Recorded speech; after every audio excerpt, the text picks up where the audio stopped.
Alright, most of you will recognize that is a fan clutch 88 Jeep Cherokee 4-liter. So, I think because of the part number that it's original. I am not absolutely sure of that, but a lot of stuff on this Jeep is marked 89 da da da da da, and I think it's original. So anyway, it's worn out, we believe, from the overheating temperatures on the highway. So, what did I do about it today? Oh yeah, let me show you the difference. Ah, crap, I don't know if I can get that in there.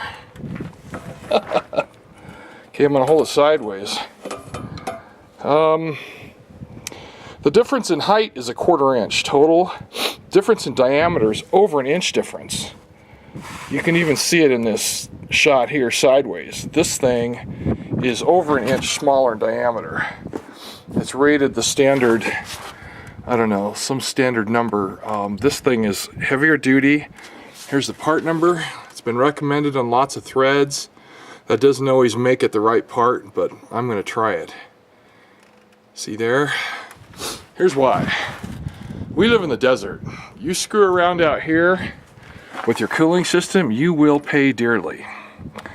Alright, so how did I get it in and out? First of all, the radiator's gone, you'll notice.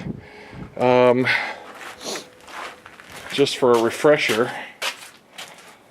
Let's see. Oh, here we go. You guys see, you can see the teeth here, and then all of a sudden you can't. It's because the tank split wide open and launched water all the way up to here in the garage. From right there, it launched it out of this side like a cannon. I am so lucky I didn't get scalded. Man, it doesn't matter if you have jeans on or whatever. Man, it was just pure luck. I was in the driver's seat. Alright, so anyway, a couple tools I used that I thought really helped. A ratchet wrench, makes it easier to get on there and get it off. Now sometimes the head's a little big and it doesn't want to fit very well. My belt's still on. Leave your belt on. If you need a little more tension to loosen or tighten a bolt, push down on the belt, give it a little more tension. Not a lot more, but enough to get them loose. And then I forgot to bring it, my telescoping magnet. I would take it and hold it and put it over the end and then take my finger or a wrench and start it. So the telescoping magnet helped a lot. Now where the screwdriver helps is you can put it in here between a nut and the shaft to hold the thing in place while you are unscrewing or screwing on a nut. So that was massive help. The ratchet works if you don't have one. Don't let it stop you from doing this. One thing I promise you is having the radiator gone helps massively. So I've got this in. I'm going to put the shroud on next. And then today's Sunday, Easter Sunday, so when the radiator gets done at the shop, then I can just drop it in. Now, this thing sticks out from these teeth right here. It sticks out 1/4 inch more than the stock one, and I measured this to within a few thousandths. Okay, so what I'm telling you, 1/4 inch is exactly what it is. So, does that matter? Well, let me show you why we're okay. The radiator on a 2-core stock stops right at this lip here. It doesn't go past that. So you can see you have that much distance to put your radiator back in. Or if you're dropping this in, you know, you won't hit the radiator. However, you need to stick some material between your radiator and your fan as you're dropping this in so you don't ding the fins up. You don't want to do that if your radiator's still in place if you swap this out. Sorry for the wind. Anyway, this thing is so stupidly stiff, it's just ridiculous. Yeah, it's brand new and blah blah blah. But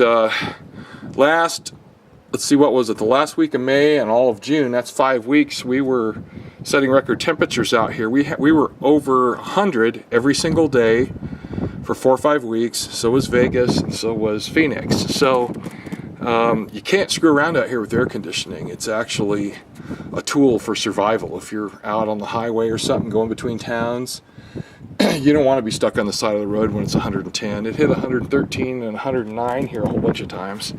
So we're going for this. Yeah, it might lower the mileage some, blah-de-blah-de-blah, but you know what? It should keep this thing cool, assuming nothing else is wrong. Now, it's got a brand new head gasket, valve job, intake manifold gaskets, blah, blah, blah. It's in really good shape. It runs good. The MT2500 scanner says everything's pretty close. The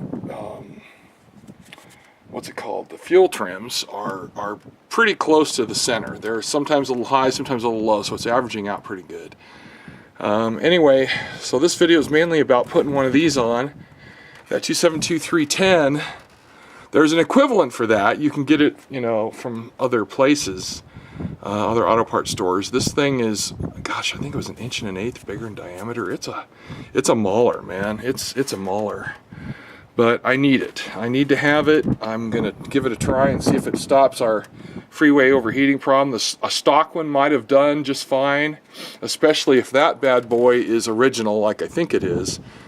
This is an 88 and this is 2018. That's 30 freaking years. So I could have, but where we are out here, it makes this extra insurance worth it. So anyway, I just wanted to show you the tools I used to get it on. It was not a big deal. It worked well.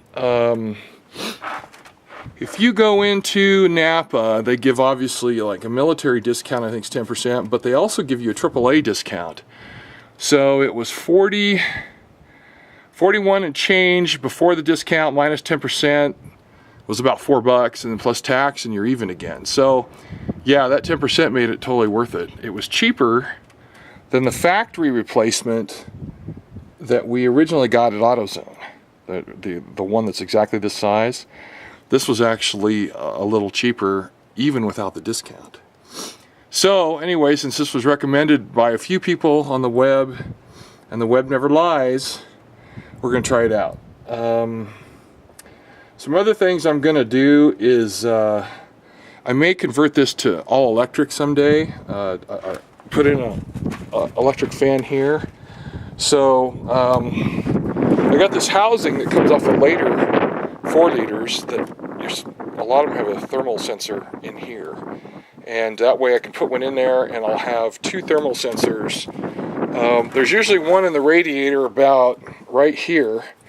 And that controls the electric fan that usually sits here, the aux fan. But if I stick in a second one, the really neat thing about the Taurus fan is that it's got 2 wires that just need to be tied to ground or untied from ground to activate it. And I could use a thermal sensor right there to be a piece of cake to wire to. So anyway, that's maybe for the future. We'll see how it goes. The other Jeep has a Ford 2.5 in it, and the radiator isn't really long like this one. You see how the condenser here is like, I forget what that is, 32 inches or something. The other Jeep, the 2.5 liters, are just really narrow, but they're much taller. So just dimensions off the web tells me that that fan from